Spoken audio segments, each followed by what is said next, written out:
हे करत होते आणि ते कर्म करत असताना भगवंताला ते आवडलं.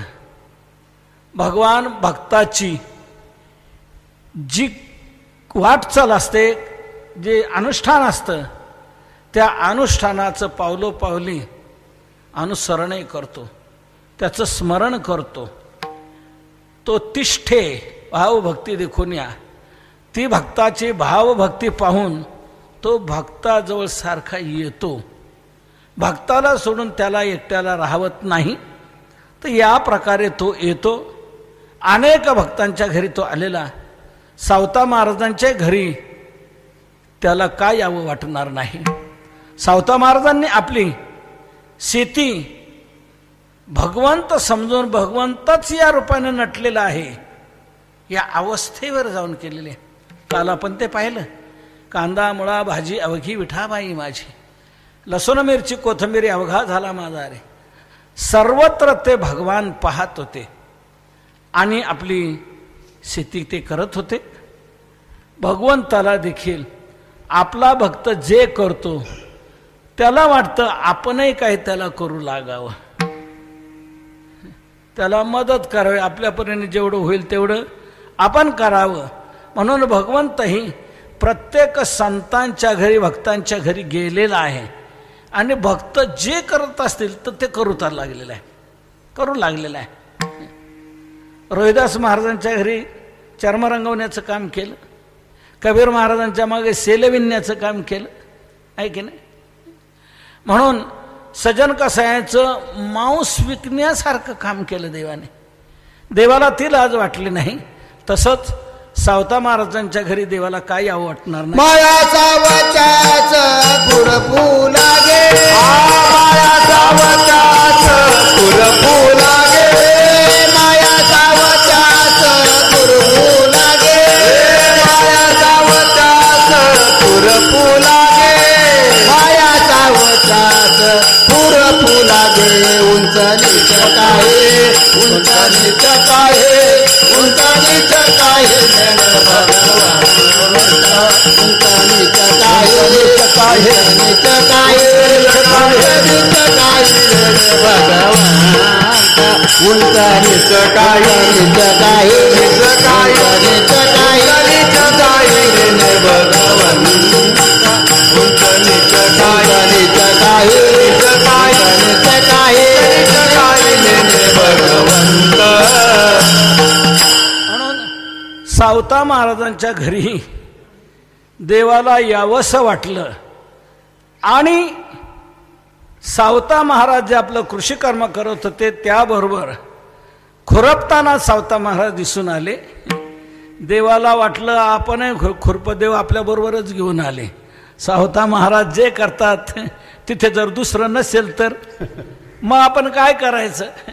म्हणून खुरपू लागे सावत्यासी, उणे येऊ नेदे भक्तासी. खुरपू लागे सावत्यासी. सावता महाराजांबरोबर खुरपण्याचं काम केलं. शेती करताना खुरपणी ही महत्त्वाची आहे. पीक आपल्या हातात यावं असं जर वाटत असेल तर खुरपणी करायलाच पाहिजे. तण काय असतं, तण सर्व पीक धोक्यात आणतं आणि तणाला वाढही खूप असते, वाईटाला खूप वाढ असते. चांगलं पीक आपण पाणी देऊनही जगत नाही आणि काँग्रेस किती आवर्षण झालं तरी मरत नाही. इतर गवत किती उगवत आहेत तसं शेतीमध्ये जे गवत उगवतं ते गवत तण खाई धन अशी शेतकऱ्यांची म्हण आहे. तण खाई धन. ते तण पीक येऊ देत नाही म्हणून ते तण काढणं आवश्यक असतं. शेती जर करायची असेल तर तण निवडलंच पाहिजे. निवडावे तण शेती करावी,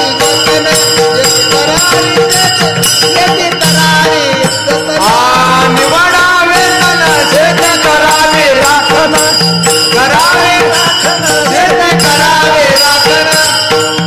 निवडावे तण शेती करावी राखण. निवडावे खडे तरी दळण ओझ घडे, नाहीतरी नासोनी जाय कारण आळस उरे हाय. तर शेतकऱ्याने शेती करत असताना तण काढलंच पाहिजे. तण पिकाला धोक्यात आणतं, तण पुन्हा शेतीतला कस ओढून घेतं, पिकावर जोर येऊ शकत नाही, पीक चांगलं वाढू शकत नाही आणि अपेक्षित त्याप्रमाणे उत्पादने मिळू शकत नाही. म्हणून वारंवार खुरपणी करावी लागत असते, वारंवार करावी लागते. त्या दृष्टीने सावता महाराज आपली शेती करताना भाजीपाला हे फुलं हेच त्यांचं करणं असताना खुरपायचं काम करायचे. त्याबरोबर भगवान यायचे आणि खुरपू लागायचे. माळ्या सावत्यास खुरपू लागे. ती शेती सावता महाराज खूप भगवंत पाहून भगवंताचं मनोमन स्मरण करून ते करत असत. सर्व आपली शक्ती, सर्व आपली साधना ही शेती करत असताना भगवंताचा अधिष्ठान मानून, भगवंताची उपस्थिती मानून त्याप्रमाणे सावता महाराजांनी ती केली. भगवान ती करू लागले. भगवंताला भक्ताचं कोणतंही काम करण्याचा आनंद वाटतो, कोणतंही काम करण्याचं त्याला ती लाज वाटत नाही. तैसे ते माझे करत रे जाणी जे कायसे निहीन लजे तयाचे नेमी. भगवान म्हणतात त्याचं काही करण्यात मला लाज वाटत नाही. अशी भगवंताने आपली स्थिती केली. स्थितीमध्ये भगवान पाहत होते. सर्वत्र त्यांना मानवामध्ये चराचरामध्ये सर्व भूतांमध्ये त्यांना देव दिसत होता. संतांची कसोटीच आहे. संत म्हणायचं कोणाला तर सर्व भूतामध्ये एक वासुदेव जो पाहतो, आपल्या अहंतेचा नायनाट करून सर्व भूतामध्ये वासुदेव पाहणारा तोच खरा संत आहे, साधू आहे, तो निका साधू आहे असं ओळखावं. इतर सर्व मायाबद्ध आहेत. नामदेवरायांनी खूप सुंदर संतांचे स्वरूप सांगितले. सर्व भूती पाहे एक वासुदेव,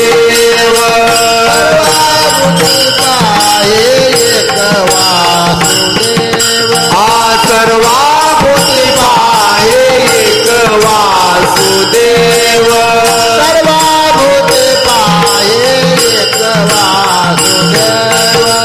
पुसोनी आठाव, पुसोनी आठाव अंते संत साधू नावानिका, गोटी संत साधू नावानिका.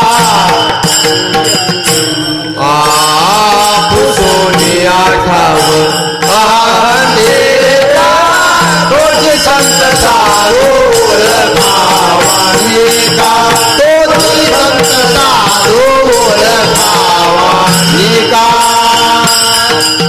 सर्वाभूती पाहे एक वासुदेव, पुसोनी आठाव अहंतेचा, तोच संत साधू ओळखावा निका. त्या पद्धतीने सावता महाराज या कसोटीला होते. सर्व भूतामध्ये प्राणी मात्रामध्ये त्यांना परमात्मा दिसत होता.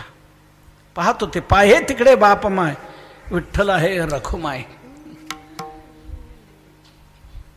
सावता महाराजांच्या या सर्वत्र परमात्मा आहे या अनुभूतीची कसोटी देवाने नामदेवरायांच्या लक्षात आणून दिलेली आहे.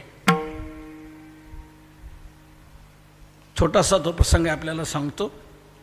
आपल्याला पुढे ते ज्ञानोबरायांच्या याच्यात सांगायचाच आहे तो भाग, परंतु इथे त्याचा संबंध बागचा न सांगता फक्त नामदेवराय इथे संत सभेमध्ये कच्चे ठरले. जनाबाईने निर्णय लगेच जाहीर करायला सांगितला. परीक्षा झाल्यानंतर रिझल्ट लगेच सांगणं गरजेचं असतं, नाहीतर मुलांमध्ये शंका निर्माण होत असतात. रिझल्ट लगेच जाहीर करा जनाबाईंनी सांगितलं. त्यावेळेला गोरोबा काकांनी निर्णय दिला. गोरा म्हणे कोरा राहिला गे बाई, शून्य भरी नाही भाजले कुठे. कच्चा आहे म्हणून नामदेवरायांना कच्चं ठरवलं. नामदेवराय निघून आले, देवाकडं आले. देवाला म्हणतात मी कच्चा आहे का? हो म्हणे कच्चा आहे. का? माझ्या यथार्थ स्वरूपाची तुला ओळख नाही. काय म्हणता देवा तुम्ही? ते तसंच म्हणत होते, तुम्ही तसंच म्हणता काय? त्यांनी मला या प्रकारे ठरवलं, तुम्ही तसंच म्हणता. तुमची काय ओळख नाही मला, मी चांगला ओळखतो तुम्हाला, लहानपणापासून बालपणापासून मी ओळखतो, आपल्याला सर्व भाग माहीत आहे. त्यावेळेला देव म्हणतात, नाही ओळखत ना मग तुम्हाला, नाही ओळखत. कसं नाही ओळखत? तू केव्हा येईन, कुठे येईन, कधी ये, बघ मी ओळखतो की नाही. बरं म्हणे, परीक्षा घेऊ. 3 परीक्षा घेतलेल्या आहेत देवाने नामदेवरायांच्या. तर पहिल्या परीक्षेमध्ये आता काय करायचं, नामदेवराय म्हणतात तू केव्हा ये ना, कसा ये बघ मी तुला ओळखतो की नाही. म्हणे पण तू ओळखलं की नाही, मी आलो की नाही, याला साक्षीदार नको का कोणी? म्हणे मग कोण साक्षीदार?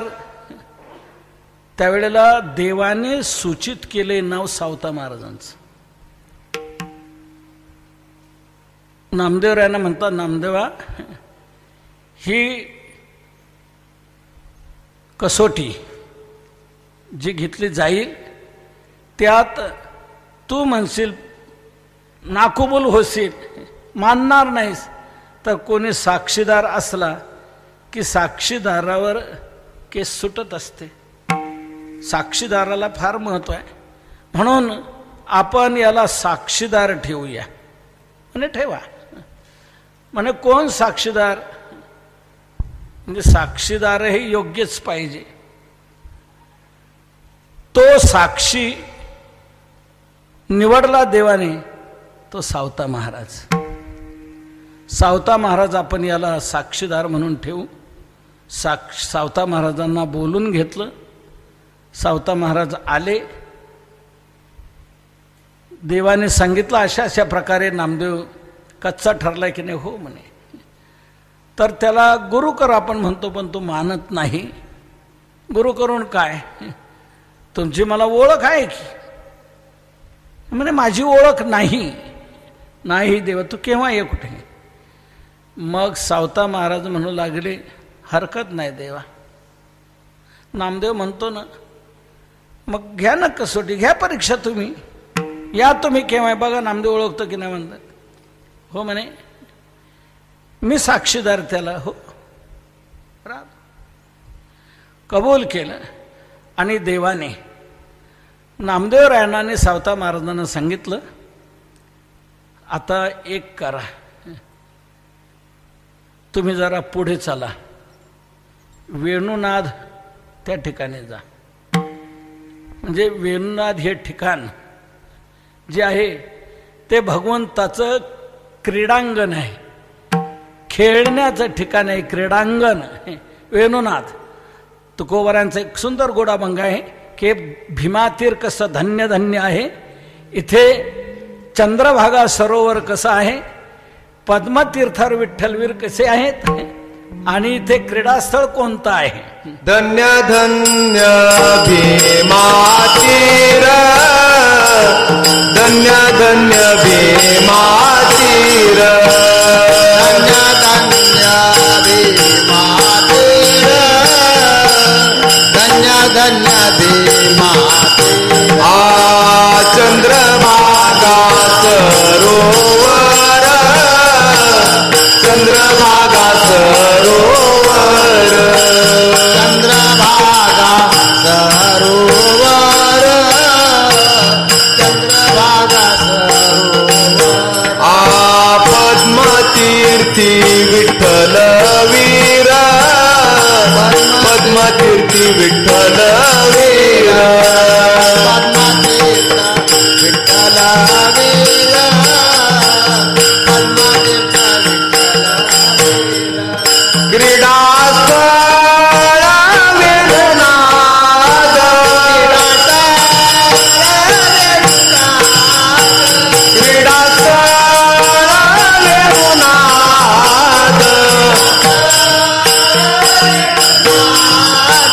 धन्य धन्य भीमातीर, धन्य धन्य भीमातीर, धन्य धन्य भीमातीर, धन्य धन्य भीमातीर.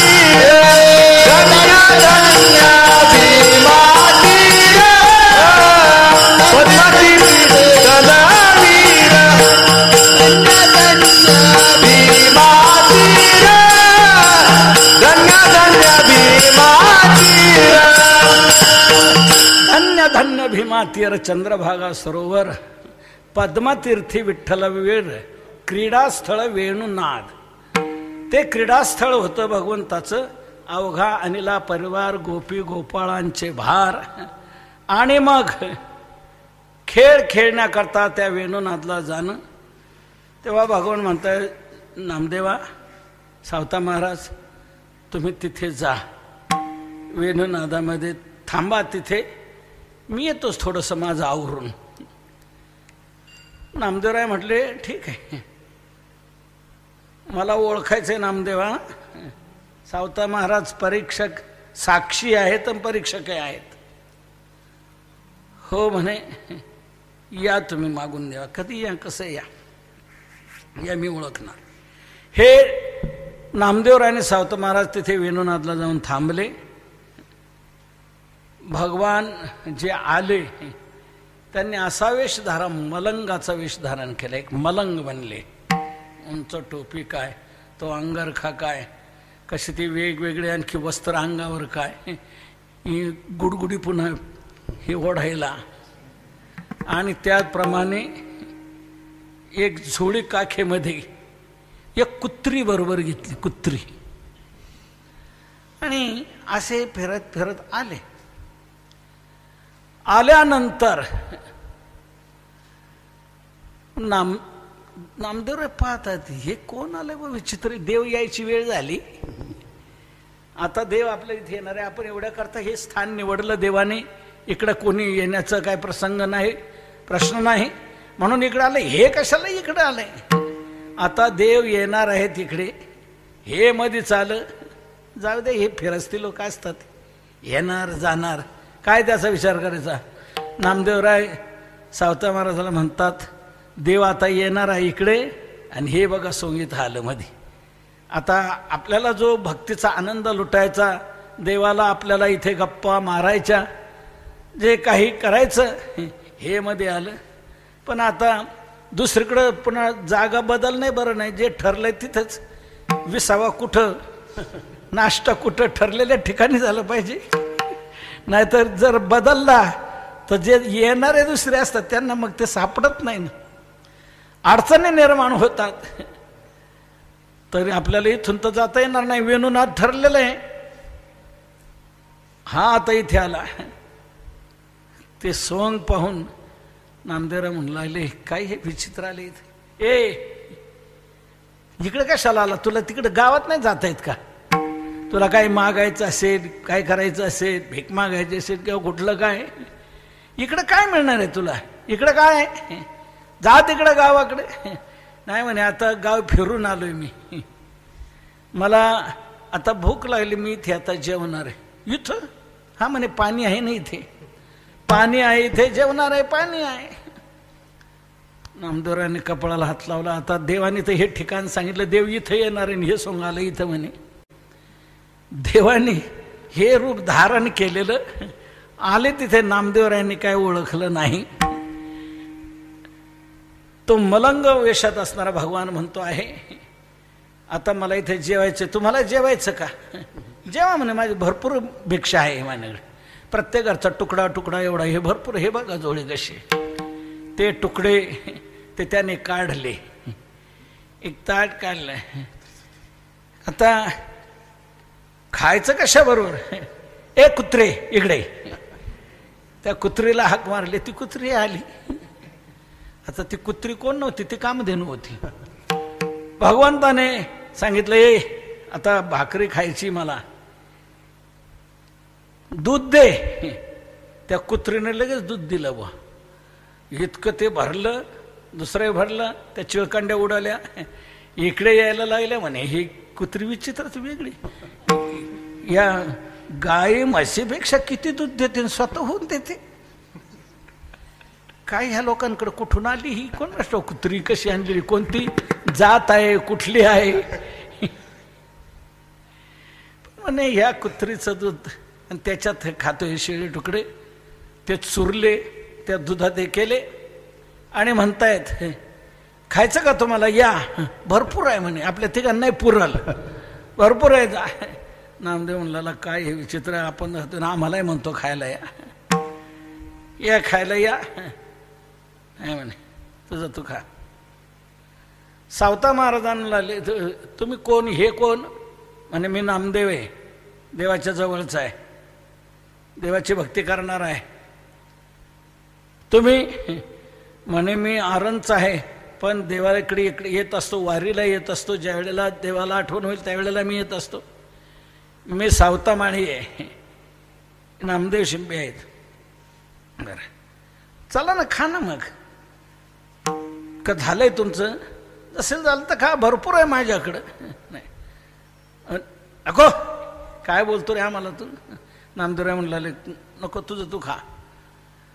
मग सावता महाराजांचं काय तसं दिसे ना, म्हणून सावता महाराजांना म्हणू लागले भगवान, का हो सावतोबा या की तुम्ही खायला.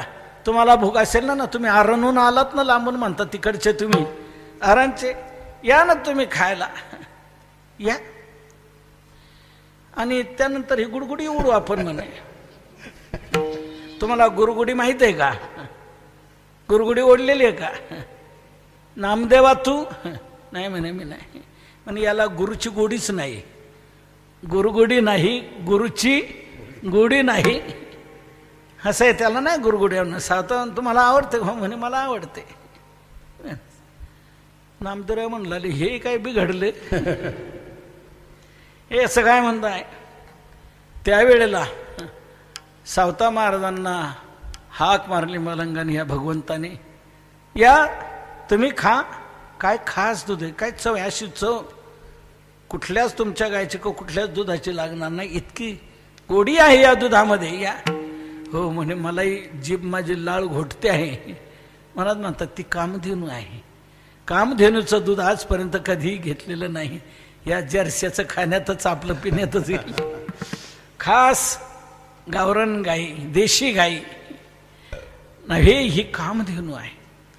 सावता महाराजांची इच्छा झाली आणि भगवान म्हणतायत कामधेनूचं दूध मिळणार आहे आणि भगवंताच्या हातचा प्रसाद मिळणार आहे.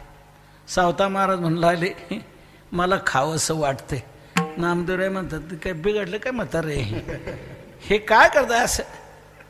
अरे मी जाहीर करेल, सांगाल तिकडे सावता महाराज बाटले. ते कसलं दूध प्यालं, त्या मलंगाचं कसलं ते खाल्लं आणि हे बाटलं म्हणे. आता याला आपल्या वारीत आपल्या याच्यात हे करू घ्यायचं नाही. कोणाच्या याचं कसं खाताय या प्रकरणी? नामदेवराय सावता महाराज म्हणले, सावता महाराज म्हणले तू काय म्हण, पण मला तर इच्छा झाली वा, मला ते खावं वाटतंच आहे, तर मी खाणार. सांगू नको तू. नाही म्हणे मी सांगणार, आवर्जून सांगणार, प्रत्येक कीर्तनात सांगणार, जिथे तिथे मी जाहीर करणार, सांगणार. या प्रकारे सावता महाराज थांबा जरा, देव येतील, आपण जरा ते काय म्हणतील जरा विचार करा ना. नाही म्हणे देवाचं जाऊ दे, पण मला हे खावं वाटतंच, काय म्हणाल ते म्हणाल, ऐकून घ्यायचं, गप राहायचं. सावता महाराज उठले आणि ते लागलेले आहे. तर सावता महाराजांना एक वेगळा भगवंताच्या दर्शनाचा आनंद मिळतो आहे. त्यात रममान झालेले नामदेवा, अरे खास आहे, चांगलं आहे, म्हणजे तू बिघडला ते बिघडला, मला आता बिघडायचं आहे का? चाल मी आता जातो देवालाच सांगतो. नामदेवराय तिथून निघाले, गेलेले आहेत. आणि मग सावता महाराजांना देव झालं, सर्व निघालेले आहेत. देव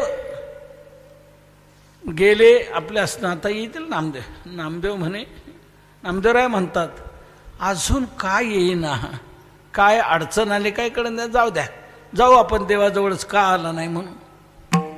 नामदेवराय देवाजवळ आले आणि देवाला म्हणतात देवा किती वेळ वाट पाहिली रे, पुढे जा म्हटलं, मागून येतो म्हटलं आणि आला नाहीस तू. म्हणे मी आलो होतो की. मी कधी आले होते? म्हणे तिथे नाही का आलो, तुम्हाला म्हटलं चला जेवण कर म्हणून. म्हणे तो मलंग होता. अरे तो मलंग कोण होता? तो मीच होतो, मीच मलंग बनून आलेलो होतो. मला कुठे ओळखलं तू? म्हणे असं कसलं रूप धारण करून आला, असं कसं काय? अरे कोणते कपडे घालू द्या पण ओळखायला पाहिजे ना तू. मला ओळखायला पाहिजे ना, मला ओळखलं नाही याचा अर्थ असा आहे तुला हा बोध नाही, माझ्या यथार्थ स्वरूपाची तुला जाणीव नाही.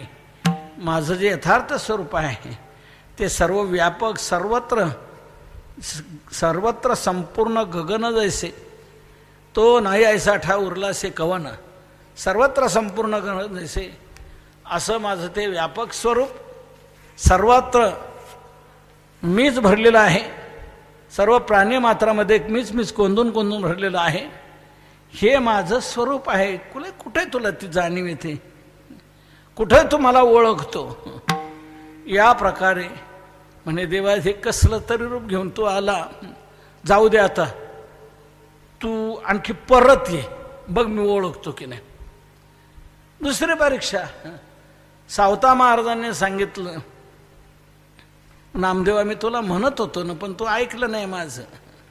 आणि मग तू हे कुठं खोलून दाखवले की हा देव आहे, ही कामधेनू आहे. अरे मग त्याच्याकरता तर परीक्षा होती. कोणत्या रूपात आल्यानंतर मला तू ओळखशील का?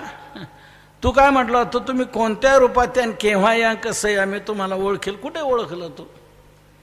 सावता महाराजांनी ओळखलं मला, म्हणून ते सोडून तुला सोडूनही माझ्याबरोबर जेवण करायला तयार झाले, खायला तयार झाले. त्यांनी ते खाल्लं, त्यांनी ओळखलं, ते पाहतायत, ते जाणतायत मी सर्वत्र भरलेला आहे. माझी ओळख त्यांना आलेली आहे, तुला ती नाही. म्हणून गुरुगुडी तू गुरु कर, हे आमचं म्हणणं आहे. आणि मला काय वाटत नाही तुम्हाला वाटतं तसं. दुसरी परीक्षा घेतली. दुसऱ्या परीक्षेत पठाण होऊन आले भगवान. पठाण होऊन आले, तरवाल, भाले, सर्व शस्त्र आणि ओस दर्जीनामा को पकडो याप्रमाणे ओरडतायत आणि तिथून घोड्यावर बसून आलेले आहेत. नामदेवराय म्हणतात देव यायची वेळ झाली नाही. हे काय आलं? तिथेच वेणू नादलाच सावता महाराज आणि नामदेवराय थांबलेले, तेच ठिकाण तेच ठरलेलं. तर या प्रकारे पठाण वेशात आलेले ते नामदेवराय म्हणतात, ते कोण आले मला पकडो म्हणते. कसं काय आता? देव यायची वेळ झाली नाही हे म्हणते, हे मी पकडो म्हणते. मला पकडून कुठं नेईल? काय होईल? सावता महाराज म्हणतात, काय होईल ते होईल, पाहू आपण. नाही म्हणे, तुम्ही काय पाहता? विषयाची कुठं परीक्षा पाहिजे असते का? थांबायचं नाही म्हणे, जाईल तिकडेच, नाही तर हा काय करून टाकील. पकडो म्हणते, कुठं नेऊन काय करील?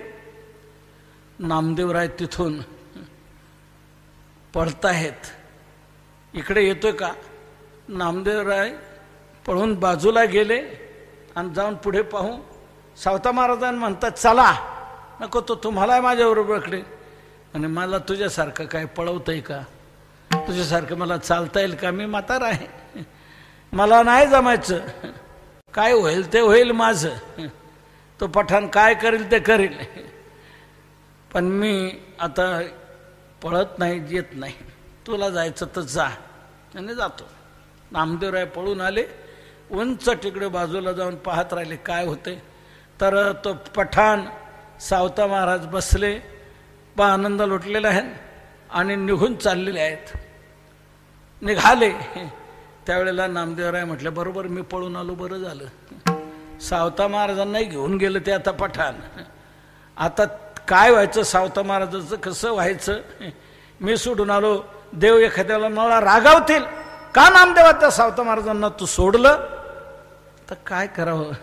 त्या पठाणाने नेलं काय ना आता सावता महाराजांना कुठं? देवाकडं धावत धावत येत आहेत आणि देवाला म्हणतात, देवा तुम्ही तर आले नाही, पण तो एक पठाण कोण आला आणि तो आम्हाला पकडत होता, म्हणे नामादर्जी को पकडो म्हणत होता. काय मी केलं? कशा करता तू? काय म्हणजे काय? अरे कोण होता तो पठाण? काय माहित नाही कोण. भगवान म्हणतात, अरे तो मीच होतो. म्हणजे देवा तुला असं काय वाटतंय? कशा करता तुम्ही? कोणतं रूप कसं धारण करून येता? कसं काय मी ओळखणार? म्हणूनच भगवान म्हणतात, तू मला ओळखत नाही. हे सर्व प्राणी मात्र मी निर्माण केले, आणि ते माझ्यातच स्थित आहे, मी त्यांच्यामध्ये आहे आणि या सर्व भूतामध्ये असणारा मी, त्या मला तू कुठे ओळखतो? हे व्यापक ज्ञान तुझ्या ठिकाणी नाहीये, म्हणून तू गुरु करायला पाहिजे असं म्हणतायत. तिसरी परीक्षा घेतली. तिसऱ्या परीक्षेला शेवटी नामदेवराय नापासच झाले. एक कसला तरी अमंगल वेश धारण केला देवाने आणि नामदेवराय म्हटले होते, तू एकटं येऊ नको देवा, रुक्मिणीला आण म्हणजे मी ओळखेल जरा, काय माझ्या लक्षात येईल. रुक्मिणीलाही घेऊन ये. भगवंताने ते अमंगल रूप धारण केलं आणि पत्नीबरोबर ती रुक्मिणी म्हणून घेतलेली आहे. कुत्री बरोबर घेतले, कोंबडे घेतले, वेगवेगळे असे पशु घेतले, एक हंडी घेतली, एक गाढव घेतलं आणि आलेले आहेत, तिकडून चाललेले आहेत. काय करायचं? भगवान रुक्मिणीला म्हणतात, ते आपल्या पत्नीला तो म्हणतो आहे, का ग इथे स्वयंपाक करायचा काय? इथे पाणी आहे, इथे स्वयंपाक करू, जेवण करू, मग पुढे जाऊ. म्हणे काय हरकत नाही, तिथेच मांडलं. नामदेवराय म्हणतात, इथं काय मांडलं, तिकडे जा ना. कुठं? तुम्हाला हेच दिसले का जागा? आम्ही इथे येतो, देव येणार आहे, इथे एकांत ठिकाण आहे. हे फेरस्ती येतात आणि कुठे काय असं उगीच ताप देतात, काय कळत नाही. आमचं चाललंय, तुला पाहिजे असेल तर जेवण कर आमच्या बरोबर. अरे मला म्हणतो पुन्हा जेवण कर. त्याने ते उतरवलं सामान, हंडी एक घेतली, ती ठेवली आणि ते कुत्र कापलं त्याच्यात टाकलं, कोंबड्या कापल्या त्याच्यात टाकले. हंडी भर करो, हंडी पुरी हंडी मुझे चाहिए. पुरा हंडी भरून जेवण मला पाहिजे. खूप भूक लागलेली आहे, कमी चालणार नाही. हे भरत नाही ना. दुसरी काप, तिसरी काप, चौथी काप, ते कापतंय, ते काय भरत काय? तो अमंगल भगवान तो काय म्हणू लागलं, नाही भरत काय नाही. ओ कौन बैठा है उसी को लाओ काटून.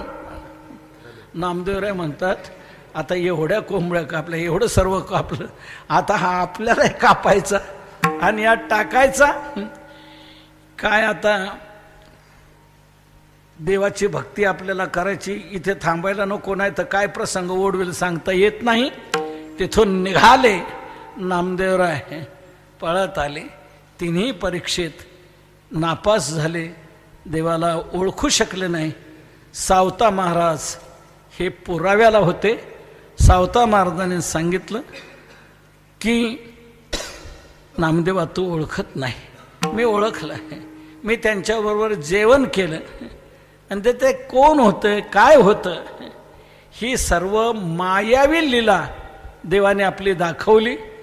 ती मायावी लीला पाहून तू ओळखला नाही, पण मायेच्या पलीकडे असणारा तो परमात्मा, तो अंतरात्मा आहे, ही तुला जाण नाही. याकरता तू गुरु करायला पाहिजे, म्हणजे सर्व प्राणी मात्रात, सर्व भूतामध्ये तुला परमात्मा दिसू शकेल. या प्रकारे सावता महाराजांनी सांगितल्यानंतर देवाने सांगितलं की नामदेवा 3 परीक्षा झाल्या, नापास झाला, आणखी कुठे पाहायचं, तर जाता. मग विसोबा खेचराकडे गेले. साक्षात्कार झाल्यावर पुन्हा देवाने परीक्षा घेतली. त्या चपात्या तयार केलेल्या उचलल्या, कुत्र्याच्या रूपात भगवान आले आणि घेऊन चालले. तेव्हा नामदेवराय तुपाची वाटी घेऊन मागे लागले. देवा अहो तसे खाऊ नका, तूप घ्या मग खा. त्यावेळेला कुत्र्याच्या वेशात असणारे भगवान म्हटले, तव हसोनी श्वान बोले, नामया तुझं कैसे कळले, एरू म्हणे खेचरे उपदेशले, सर्वाभूती विठ्ठल. विसोबा खेचराने मला हे ज्ञान दिलं, बोध दिला. सर्व प्राणी मात्रात परमात्मा भरलेला आहे, ही जाणीव त्या बोधामुळे आली. विसोबा खेचराने आली, सर्व सत्ता आली आता नामयाचा खेचर दाता. तर याप्रमाणे सावता महाराज हे परीक्षक, साक्षीदार म्हणून सर्व भूतात परमात्मा भाव त्यांचा जागृत होता. म्हणून सावता महाराजांची ही भक्ती देवाला किती आवडणारी, त्यांच्याविषयीचा किती प्रेमभाव. एकदा नामदेवरायांना आपल्या याचा खूप अभिमान झाला. आपल्या भक्तीचा, मी देवाचा लाडका आहे, देव मला जवळ करतो, माझ्याजवळ देव येतो. तर तो अभिमान, देव सर्व सहन करतो, अभिमान सहन करत नाही. तेव्हा तो अभिमान देवाने कसा घालवला आणि सावता महाराजांच्या निदर्शनातून, संबंधातून कसा घालवलाय, एक तो 10 मिनिटाचा भाग आपण पाहूया आणि सेवेला विरांगी. तत्पूर्वी सर्वांनी मोठ्या प्रेमाने एकदा भगवंताचं भजन करा. विठोबा जय जय विठोबा रखुमाई रखुमाई विठोबा रखुमाई विठोबा रखुमाई विठोबा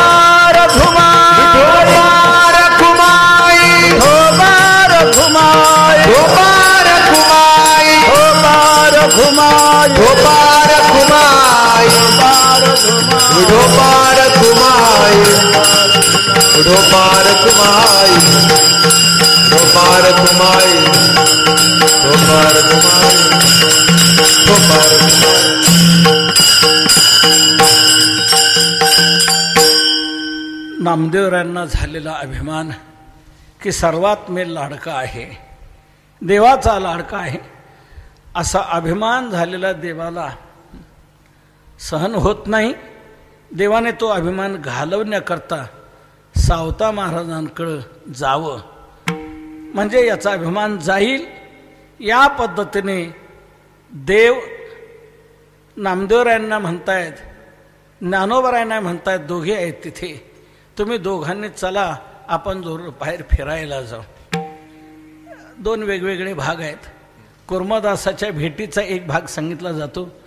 कुर्मदास लवळला आले, पैठणहून ते हातपाय नव्हते त्यांना, खरकटत असे ते सरकत 4 महिन्यात पैठणहून तिथे आले. कुर्डवाडीच्या पुढे एक लवळ नावाचं गाव आहे, स्टेशन आहे कुर्डवाडी, पंढरपूर रस्त्यावर रेल्वे मार्गावरचे. आणि तिथे आले आणि कार्तिकी एकादशी जवळ आले. ते अतिशय तळमळत होते. मी काय पोचू शकत नाही, मला कधी भेट देईल. तर काही वारकरी चालले होते. वारकऱ्यांनी सांगितलं देवाला सांगा की मला आता भेट द्यायला या. त्या वारकऱ्यांनी देवाला सांगितलं. देवाने ठरवलं जाऊ कुर्मदासाला भेटायला. तेव्हा देव निघालेले आहेत. त्या निमित्ताने येता येता आरणहून जाऊ, या दोघांना बरोबर घेतं. याच्यातून नामदेवरायांचा गर्व घालवायचा म्हणून नामदेवरायांना ज्ञानोबरायांना बरोबर घेतले. चाललेले आहेत म्हणे आपण आता एक करू, म्हणे चालता चालता लपालपीचा खेळ करू. मी जातो, मी लपतो, तुम्ही मला शोधून काढा. या प्रकारे मला सापडा. सांगितलंय. भगवान पुढे पुढे जात आहेत, पळतायत, इकडे जा तिकडे जा. नामदेवराय पाठीमागून जात आहेत, ज्ञानोबारा एक बाजूने येत आहेत, चाललेले आहेत. देव पुढे पुढे जायचे आणि फुलं टाकायचे खाली की इकडून गेला असेल, हाच हार होता गळ्यात देवाच्या, तीच फुलं गळलेली, हा इकडंच गेला असेल. अशा प्रकारे नामदेवराय शोधत यायचे. तर आरणजवळ आल्यानंतर देवाला वाटू लागलं की सावता महाराजांचा महिमा उजेडात यायला पाहिजे, यांना कळला पाहिजे, नामदेवचा अभिमान त्याशिवाय जाणार नाही. म्हणून देव आले, फुलं टाकतायत, त्याप्रमाणे माग घेत त्या मागावर नामदेवराय येत आहेत. पण आरणला आल्यानंतर पुढे माग काय लागे ना. नामदेवराय इकडे पहा तिकडे पहा, कुठंच सापडत नाही.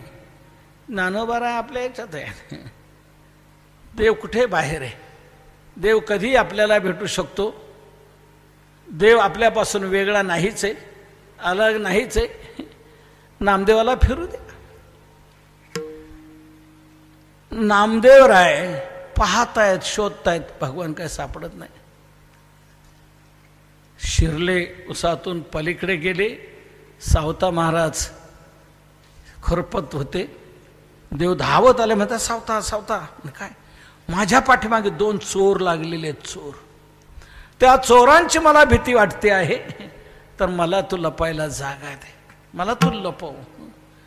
म्हणजे तुला कुठे लपवायचं देवा? तू कुठे नाही, कशात नाही, तू सर्वत्र भरलेला आहे. तुला लपण्याकरता काय, कसं लपवता येईल तुला? देव म्हणतात कसंही लपवा, पण लपवा. ते चोर माझ्या पाठीमागे लागलेले आहेत, तुम्ही लपवा. आता लपवायचं कुठं, ठेवायचं कुठं? सावता महाराज म्हणतायत लपण्याकरता एक जागा आहे, तिथे तू राहशील का? तीच जागा तुझ्याकरता अनेकांनी निवडलेली आहे. अनेकांनी त्या जागेत तुला ठेवलेलं आहे, साठवलेलं आहे. तेव्हा तुला मी ठेवतो, चालेल का? म्हणे कुठं? माझ्या हृदयात राहा. चोर लागलेत ना, माझ्या हृदयात राहा, म्हणजे तुला ते पाहू शकणार नाही, कळणार नाही. म्हणून सावता महाराजांनी खुरप्याने आपली छाती विदीर्ण केलेली आहे आणि देवाला तिथे लपवलेलं आहे. आणि पुन्हा वरची स्थिती झाकली गेलेली आहे. देव सावता महाराजांनी साठवला. त्याला राहण्याकरता तेच ठिकाण आवडतं, म्हणून भगवंताने त्याला मान्यता दिली. अनेकांच्या हृदयातच तो राहिलेला आहे. हनुमंतरायाच्या हृदयात राहिला, राधेच्या हृदयात तो राहिला. राधेला देखील त्याला आपल्या हृदयातच ठेवलेला आहे. एके दिवसाची गंमत आहे. देव जे रडायला लागले ना, काही केलं रडायचं थांबेनात. काहीच, रडते माझे बाळ तान्हे समजाविता राहीना. ते काही राहीनाच. मग राहत नाही तर काय करावं? तर वेगवेगळ्या पद्धतीने समजवते. नाना परी समजाविते परीन राहे श्रीहरी. नाना प्रकाराने समजवलं, परंतु काय भगवान रडायचे राहीना. मग काय करावं? मुलांना खायला दिलं का मग थांबतात. कॅडबरी देते, काय देते, तर तिथे दहीभात भगवंताला आवडणारा भगवान यशोदा मैयाने दहीभात कालवून दिला तरी राहीना खाईना. कडेवर घेतलं, मुलांना फिरवलं, कडेवर घेतलं का फिरलं की मग रडायचे थांबतात. यशोदेने कडेवरही घेतलं, कडेवरी घेऊन या फिरले मी दारोदारी तरी राहीना. शेवटी जाता जाता राधा समोरून येत होती. राधेला पाहिल्यावर भगवान रडायचे थांबले. थांबल्याबरोबर यशोदा म्हणते, राधे खूप प्रयोग केले पण हा रडायचं काय राहीना, पण तुला पाहिल्यावर मग मात्र थांबलेला आहे रडायचा. तर आता एक कर, तू घेऊन जायला. राधे राधे राधे राधे राधे गे श्याम सुंदरा. राधे गे श्याम सुंदरा. राधे गे श्याम सुंदरा. राधे राधे राधे राधे राधे गे श्याम सुंदरा. राधे गे श्याम सुंदरा. राधे राधे गे श्याम सुंदरा. राधे राधे राधे घे श्याम सुंदरा. श्याम सुंदराला तू घे. या प्रकारे म्हटल्यानंतर राधेने त्याला घेतलं आणि ती आपल्या घरी घेऊन गेली आणि त्याला कुठं बसवलं, कुठं त्याला झोपवलं. राधा घेऊन हरीला त्वरे जात मंदिरी. हृदय मंचकी पौडविला श्रीहरी. हृदय मंचकी पौडविला. त्याला हृदय हे आवडतं म्हणून तो तिथे राहतो. राधेच्या हृदयात राहिला, गोपींच्या हृदयात राहिला. हृदय मंदिरी ठेवून तू ते जाऊ मथुरा पंथी. आम्ही बहुजनी तू एकला. शारंग पाणी दिससी येथे, हृदय मंदिरी ठेवून तू ते जाऊ मथुरा पंथे. हृदय मंदिरात गवळींनी ठेवलं, गोपींनी ठेवलं, राधेने ठेवलं, हनुमंतरायाने ठेवलं. सर्वांना ती हृदय ही जागा आवडते. म्हणून हा सावता महाराज म्हणाले, तुला ती जागा आवडते तर तुला मी तिथे ठेवतो. आपलं हृदय विदीर्ण केलं, खुरप्याने कापलेलं आहे, भगवंत आत घातलेले आहेत, पुन्हा हे करून घेतलेलं आहे. आणि सावता महाराज आपलं काम करतायत. नामदेवराय पाहत पाहत आले, काही इथूनच माग लागत नाही, इकडं कुठं गेले असते, इकडं जाऊन तर पाहू काय, म्हणून शिरले. पाहत तर तिथे सावता महाराज दिसते. सावता महाराज म्हणतायत, कोण आहे? म्हणे मी नामदेव आहे. नामदेव? वा वा, अरे नामदेवा कशी काय आठवण झाली आज माझी, कसं काय इकडे आला? आणि मी नाही आलो, इकडे देवाने आणले मला, आणि तो कुठे गेलाय आपल्याला काय कळत नाही, त्याला मी शोधतो आहे, त्याला मी शोधतो आहे. म्हणे कुठे गेला काय? म्हणे का त्याने माझ्या बाबतीत असं केलं? म्हणे अरे नामदेव, तुझी तर भक्ती विशेष आहे, तुझ्या भक्तीला तर तो भुललेला आहे, तुझ्यावर तो खूप तो प्रेम करतो आहे, मग तुला सोडलं कसं काय? काय झालं काही कळत नाही, माझ्यात काय दोष दिसून आला त्याला, आणि का म्हणून मला तो सोडून कुठे गेलाय काही कळत नाही. तर मग याचा अर्थ असा, माझ्या भक्तीत काही दोष आहे का?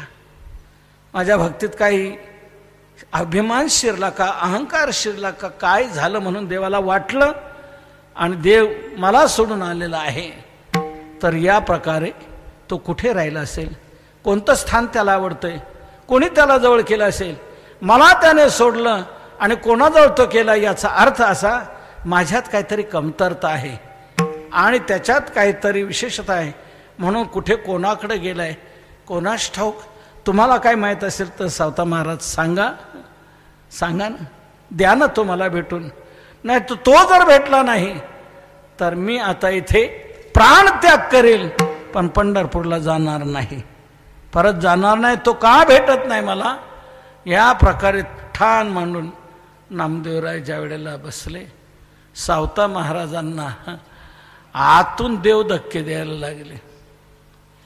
देवा नामदेवरायांची तळमळ पाहिल्यानंतर देवालाच तळमळ निर्माण झाली पुन्हा, की मी कधी पाहिल.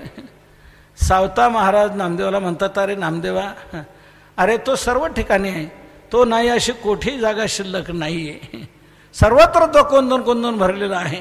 हा म्हणे ते तुमचं तत्वज्ञान राहू द्या, तो मला भेटवा, त्याची मला प्राप्ती करून द्या. का तुम्हाला सोडून आलेला आहे? नामदेवा, किती रे तुझी तळमळ, मी प्राणत्याग करेल पण इथून जाणार नाही. नामदेवरायांना उठवलेले सावता महाराजांनी आणि समजूत घालतायत. नामदेवराय रडतायत, सावता महाराज डोळे पुसतायत. किती रे नामा तुझं प्रेम, भगवान तुला किती सारखा पाहत असतो, तुझ्याबरोबर सर्व नांदत असतो. उठवलं, गळ्याला लावलं, छातीला आलिंगन दिलं, तर आतून पितांबराचा सोगा दिसला. तेव्हा नामदेवराय म्हणतात, देवा इथं लपलाय का काय तुझ्याजवळ? इथं तो सोगा असा धरला आणि ओढून काढला. त्यावेळेला तिथून भगवान बाहेर आले आणि नामदेवरायांना दर्शन दिलेलं आहे. सावता महाराज, धन्य आहात तुम्ही की तुम्ही या प्रकारे भगवंताला आपल्या हृदयात स्थान दिलं. ते तुम्हाला देवाला स्थान हे आवडतं. खरंच तुमचं असं किती हृदय शुद्ध आहे. 60वेला दाता त्रैलोक्याचा, धन्य त्याची माता, धन्य त्याचा पिता, 60वेला दाता त्रैलोक्याचा. या प्रकारे सावता महाराजांनी त्याला हृदयात साठवलं. नामदेवरायांना आपल्या भक्तीचा अहंकार घालवून झालेला होता, तो देवाने घालवण्याकरता सावता महाराजांची निवड केली आणि सावता महाराजांचं जीवन दाखवून नामदेवरायांचा गर्व परिहार केलेला आहे. अशा सावता महाराजांच्या या कृषीकर्मामध्ये देवाने साथ दिली. ते खुरपू लागले, सर्व काम करू लागलेले आहेत. देवाला भक्ताविना राहवत नाही. भक्ताशिवाय भक्ताहुनी देवा आवडते, काही त्रिभुवनी नाही आन दुजे. तर या प्रकारे सावता महाराजांच्या घरी शेती खुरपण्याचं काम देवाने केलं. प्रत्येक भक्ताच्या घरी जाऊन भगवंताने आपली सेवा केलेली आहे. तर या प्रकारे आणखी कोणत्या भक्ताच्या घरी देवाने काय केलं, तुकोबराय आम्हाला सांगणं का? तुकोबराय म्हणतात मी यादीच देतो. आता आपले 6 भक्त झालेले आहेत, अजून पुढचे 17 भक्त राहिलेले आहेत. आपल्याला त्यांचा विचार करायचा आहे. पुढे आणखी नरहरी महाराजांच्या घरी भगवान कसे गेले, तिथे काय केलं, चोखोबरायांच्या घरी भगवान गेले काय केलं, हे तुकोबराय म्हणतात मी तुम्हाला पुढच्या चरणामध्ये सांगणार आहे. या दोन्ही संतांचा विचार तर आपण उदयिक्त पाहूया. आज इथेच आपण सेवेला विराम देऊ. ज्ञानेश्वर जय जय ज्ञानेश्वर माऊली, ज्ञानराज माऊली तुकाराम. जय जय ज्ञानेश्वर माऊली, ज्ञानराज माऊली तुकाराम. ज्ञानेश्वर माऊली, ज्ञानेश्वर माऊली, ज्ञानराज माऊली तुकाराम. ज्ञानेश्वर माऊली, ज्ञानेश्वर माऊली. सावता महाराजांची अशी विशेष भक्ती होती. आषाढ पौर्णिमेच्या दिवशी जी पालखी पांडुरंगाची निघत असते, त्या पालखीच्या पुढे पहिला मान सावता महाराजांचा आहे. तेव्हा सावता महाराजांची ही पांडुरंगाची भक्ती किती निष्ठेची होती आणि कशी देवाला आवडणारी होती. आज तागायत तो मान सावता महाराजांच्या घराण्याला तिथे आहे. आणि भगवंताची पालखी आरणला येत असते, पांडुरंगाची पालखी आरणला येत असते. अशा प्रकारचं सावता महाराजांचं पांडुरंगाविषयीचं भक्तीचं स्वरूप होतं. भगवान तिकडे आले, एवढ्यावरून काही लोक सावता महाराज वारीला जात नव्हते, त्यांनी आपली शेतीच करत राहिली, त्याच्यातच भगवान समजले. वारीला जात नव्हते, त्यांच्याकरता देव आरणला आला असं म्हणतात. परंतु नाही, सावता महाराज हे निष्ठेने वारी करत होते. वारी त्यांनी चुकवलेली नाही आहे. त्यांची वारी कशी घडत होती तर 12 विभागाने, 12 पुराव्याने. ते मी पोपट महाराजांनी जे सावता महाराजांचं चरित्र माझ्याकडे लिहायला दिलं होतं, तर त्या चरित्रामध्ये ते 12 मुद्दे मी लिहिलेले आहेत की त्या 12 पुराव्यानुसार सावता महाराज पंढरपूरची वारी कशी करत होते हे सिद्ध केलेलं आहे. तर या प्रकारे सावता महाराजांनी वारी कधी चुकवली नाही. शेवटच्या कालामध्ये भगवंत त्यांना दर्शन देण्याकरता आलेले आहेत, म्हणून तेवढ्यावरून ते वारीला जात नव्हते असं म्हणणं चुकीचं आहे. तर अशी सावता महाराजांची निष्ठा होती. त्यांनी ती साधना केली, त्यात त्यांनी भगवत दर्शन त्यांना झालेलं आहे. आणि त्यातून आपण हा बोध घेऊन आपणही आपल्या वाट्याला आलेलं कर्तव्य कर्म करत करत भगवंताची भक्ती करावी. आणि अनेक भक्तांच्या घरी भगवान आलेले आहेत, त्यांना आनंद दिलेला आहे. आपल्याही जीवनात एखादा दिवस उजाडावा, भगवंताने आपल्याला दर्शन द्यावं, हीच भावना व्यक्त करून सेवेला विराम देतो.